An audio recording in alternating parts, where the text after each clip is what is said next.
On Global Television News Express, Abure-led Labour Party faction rejects court orders, heads to appeal court.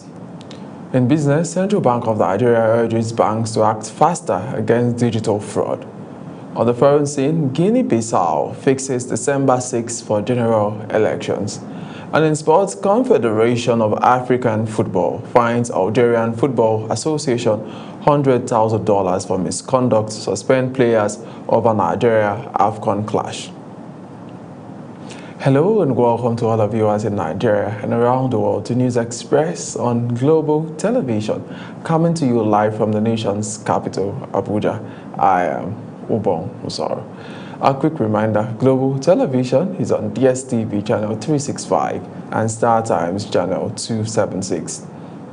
The Abure-led faction of the Labour Party has rejected the Federal High Court judgment recognizing Nadadi Usman-led caretaker committee, announcing plans to appeal the ruling delivered on Wednesday in Abuja. The party's spokesperson, Obiora Ifon, said the court misinterpreted the April 4, 2025 Supreme Court judgment, insisting that leadership issues remain internal party affairs beyond judicial appointment. He maintained that Julius Abure's tenure has not expired, citing a prior Court of Appeal decision affirming the Abure-led National Working Committee and also denying the existence of any leadership vacuum in Labour Party. The Independent Corrupt Practices and Other Related Offences Commission is set to arraign Senior Advocate of Nigeria Mike Ozekome on Monday, January 26, before an FCTI court in Maitama over alleged fraud linked to a London property.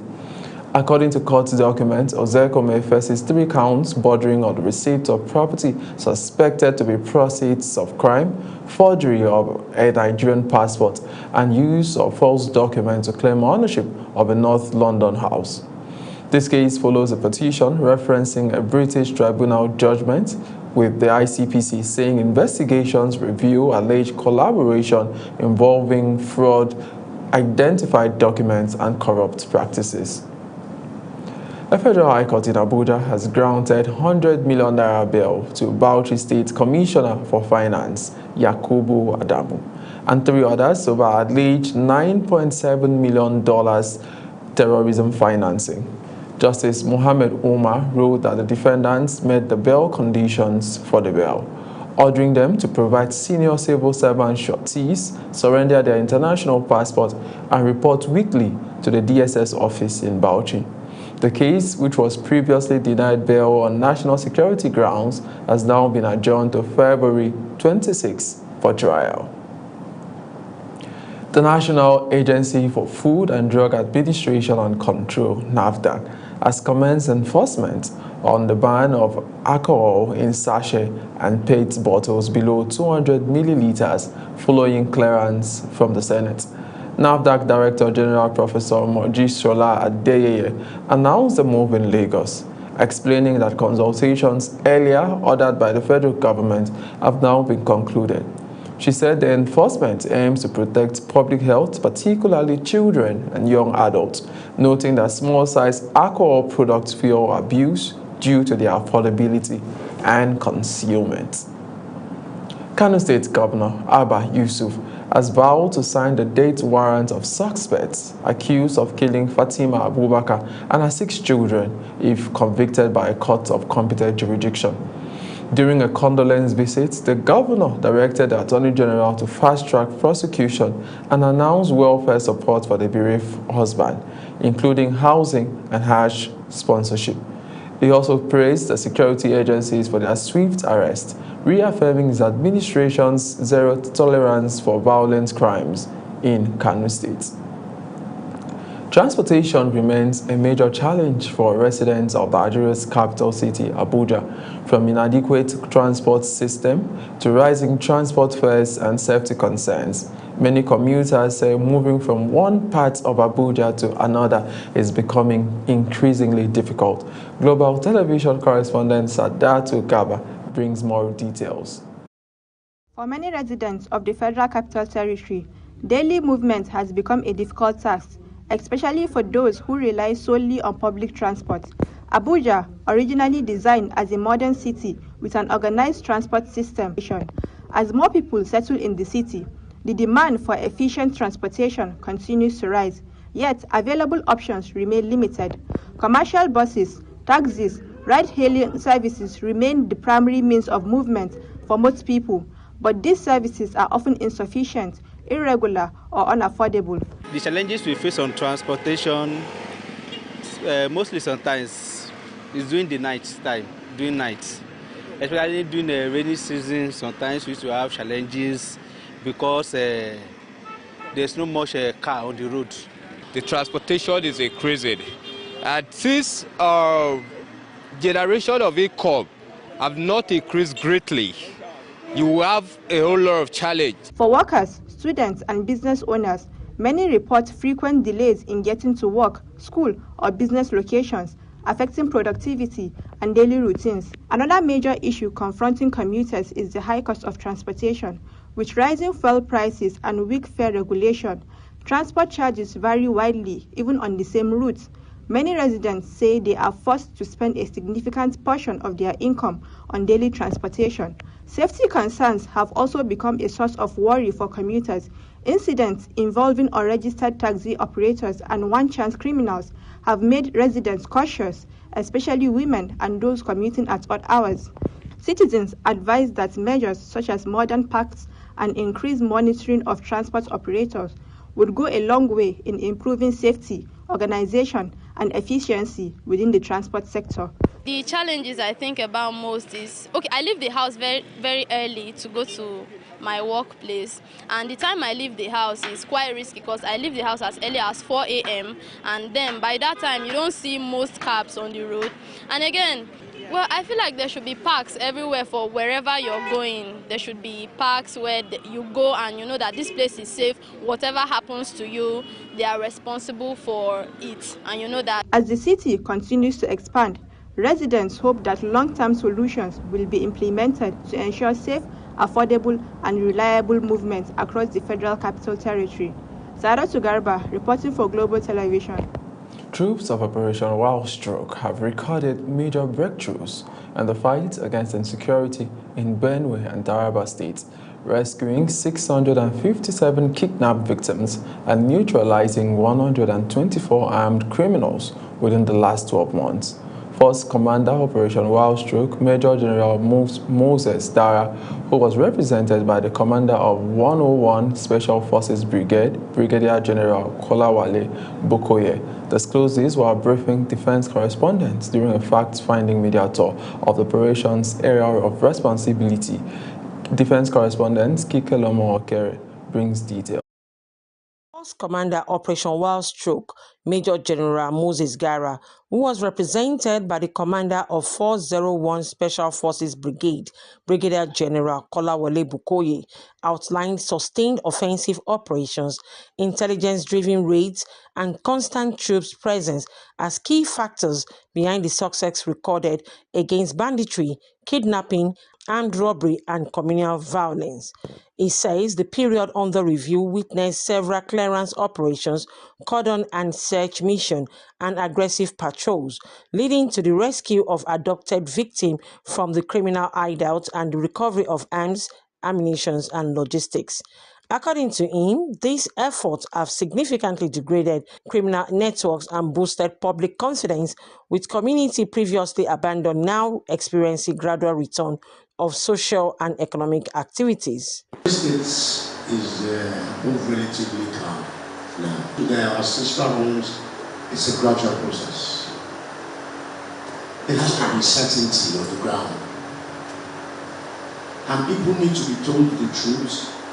The narrative has to change. Brigadier General Bukoye noted that areas such as Yewata community have fully regained normalcy, describing the security situation as stable and peaceful. Defense correspondents on the tour also observed calm across the area, with farmers returning to their farmlands under the watch of the security forces. The Military High Command reaffirmed its commitment to sustain the gains, assuring continued collaboration with other security agencies, traditional institutions, and local communities.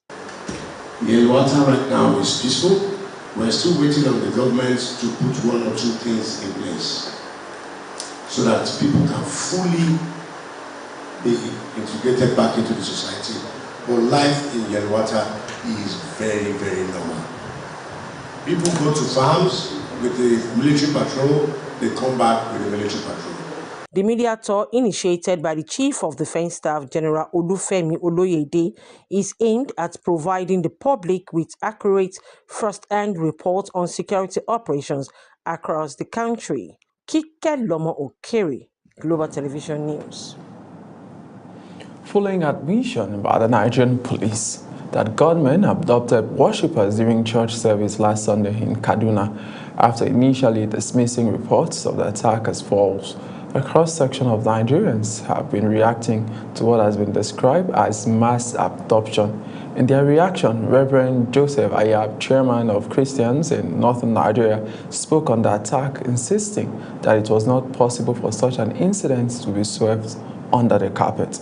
Uyi Agbomofwegbe, who has been tracking the development, reports that long blocks of people sharing the same surname suggest entire families may have been taken, likely for ransom. The report. The reversal by the police authorities follows claims from church leaders and local officials that large numbers of people were taken from several churches. Ayab stated that he and his team have provided the authorities names of those kidnapped, while lamenting that government's denial only gave more room for the abductors to run further into the forest. Those who argued yesterday that if we claim people were kidnapped, we should produce the names. We did produce the name of over 177 people, and there's no contest that it was real. Those who argue that if we claim that people have been kidnapped, we should show evidence. We had those who escaped even with injury on their body, and they publicly make confession. When we were busy denying, we were just giving the bandits room to continue to go far away. At that time, we're supposed to be pursuing them. Let's even assume it's a false alarm. We're supposed to be pursuing to prove. But we're not pursuing, we're busy denying and giving them space to further run away. This is the mistake that must never happen in our country. This kidnapping marks the latest in a wave of mass abductions targeting both Christians and Muslims in Nigeria, piling more pressure on the country as it faces international scrutiny over insecurity. After a diplomatic offensive, the United States last month launched strikes in Nigeria targeting militants that authorities said were linked to the Islamic State group. The country faces myriad and sometimes overlapping armed conflicts that kill both Muslims and Christians, including an insurgency raging since 2009. Uyi Agbomofwegbe, reporting for Global TV News. Meanwhile, Kaduna State Governor Obasani has assured residents of Komewali village that all abducted persons will be rescued following Sunday's kidnapping incident. Speaking during a visit to the community, the governor said the state is working with the military, DSS, police, and the Office of the National Security Advisor to secure the victims' return. He also pledged medical support for injured residents and reviewed plans to establish a military base in the area to curb banditry. The period between December and January usually comes with haze and dry winds, especially in the northern part of the country. The weather in Abuja is at present characterized by high temperatures, low humidity, dusty and hazy conditions due to the Harmattan.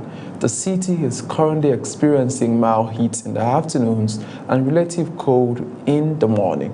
Zara Nazi spoke to some Abuja residents on how they are coping with the weather and files this report.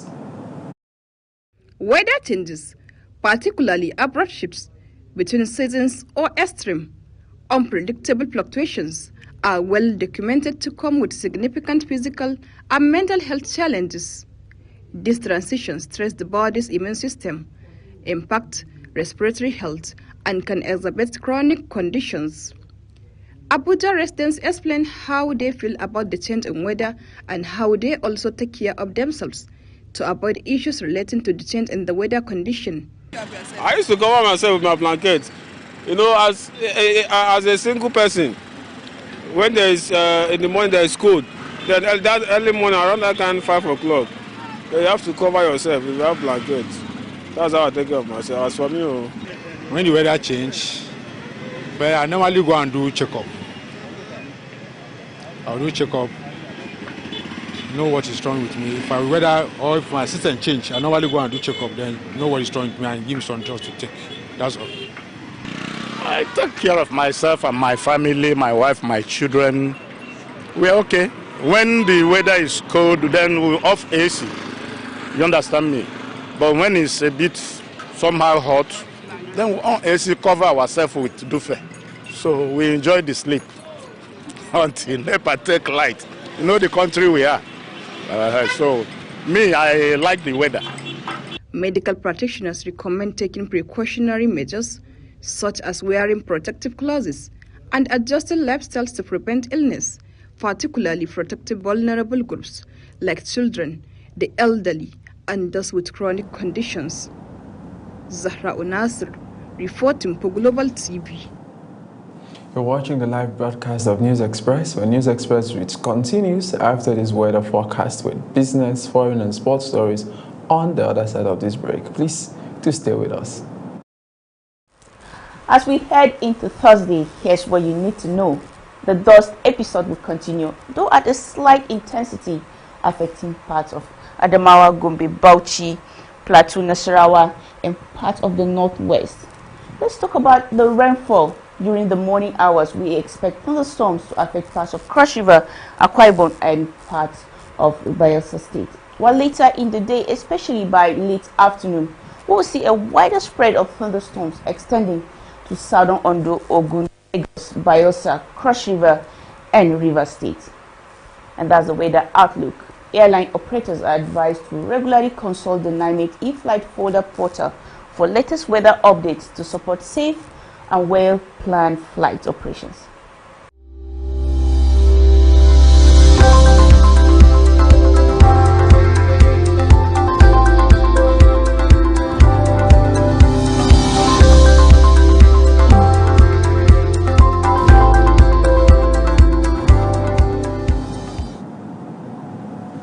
In business, the Central Bank of Nigeria has urged banks and financial institutions to respond more swiftly to emerging electronic fraud threats.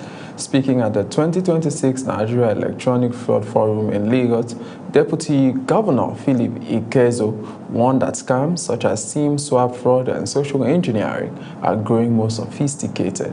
He stressed that the industry-wide collaboration remains key to safeguarding Nigeria's expanding digital payment systems. World Trade Organization Director General Dr. Ngozi Okonjo-Iweala on Wednesday said Nigeria must actively target global investors and relocating supply chains to create jobs, deepen manufacturing, and cut import dependence. Speaking at the World Economic Forum event in Davos, she said geopolitical tensions and diversification away from China offer Nigeria an opportunity if reforms move beyond stabilization to real economic impact. Okonjo-Iweala urged